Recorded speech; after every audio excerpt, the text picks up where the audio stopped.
What's going on, you guys? My name's Ty Knots and welcome to Top 5 Unknowns, 5 disturbing text messages. Number 5.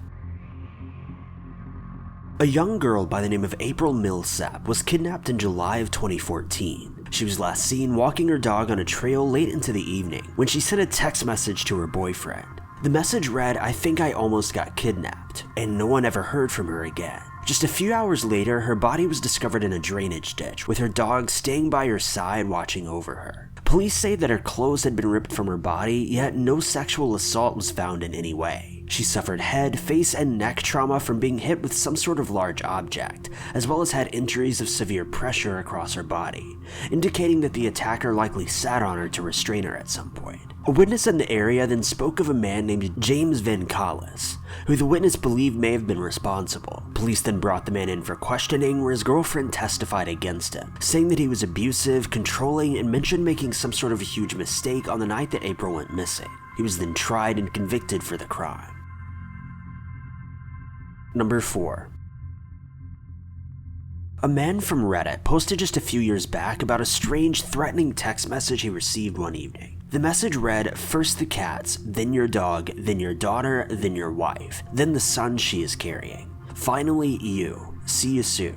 The man says that it came from an unknown number and that messages continue to come in throughout the evening, some even more detailed than the last. He issued a string of post updates throughout the evening describing strange sounds he had heard, unexplainable noises coming from outside, and other weird occurrences. He also says that he informed police, yet the user never posted again after updating that he'd received a very disturbing photo message. To this day, his account remains untouched. Number 3. In May of 2018, a couple was charged for their involvement in torturing and taking the life of a 4-year-old girl.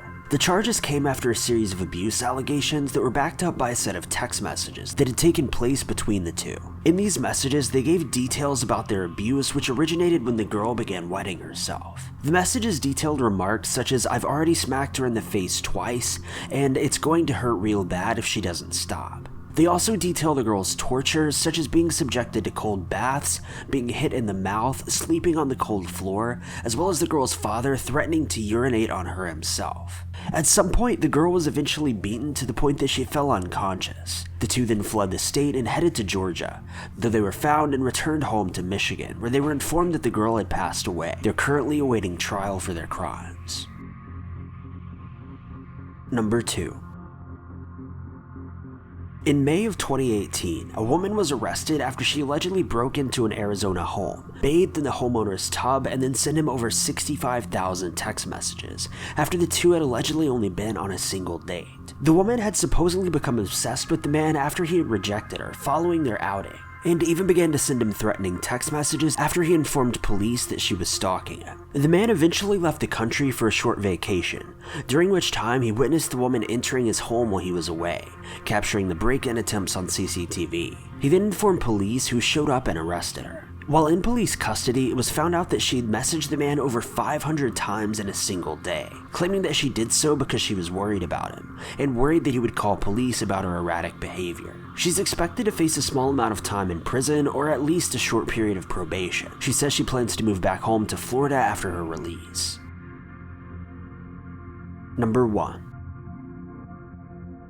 In June of 2017, a young man by the name of Conrad Roy took his own life after inhaling carbon monoxide fumes emitted by his truck. This allegedly came after his girlfriend, Michelle Carter, insisted that he take his own life this way. A friend of the couple, Samantha Boardman, says that she found out about this after Conrad had been having thoughts of taking his own life and expressed them to his friend. One day, as he began inhaling the fumes of his vehicle, he got scared and exited the truck, though his girlfriend sent him a message telling him to get back in and finish what he'd started. So he did just that and sat in the car until his life had ended. When taken in for questioning, Conrad's girlfriend informed police that she sat on the phone with him as he passed away, talking him through it. When going through her text messages, police found texts that read, "You need to do it, Conrad," and "You can't think about it, you just have to do it." At trial, Conrad's girlfriend was sentenced to just 2.5 years in prison, with 5 years probation. She originally faced up to 20 years, though due to a lack of evidence and Conrad's previous expression of wanting to take his own life, a 2-year sentence is all that was dealt. Thank you guys so much for watching. If you liked this video, be sure to click that like button. Also, don't forget to subscribe and click that notification bell to keep updated with our videos.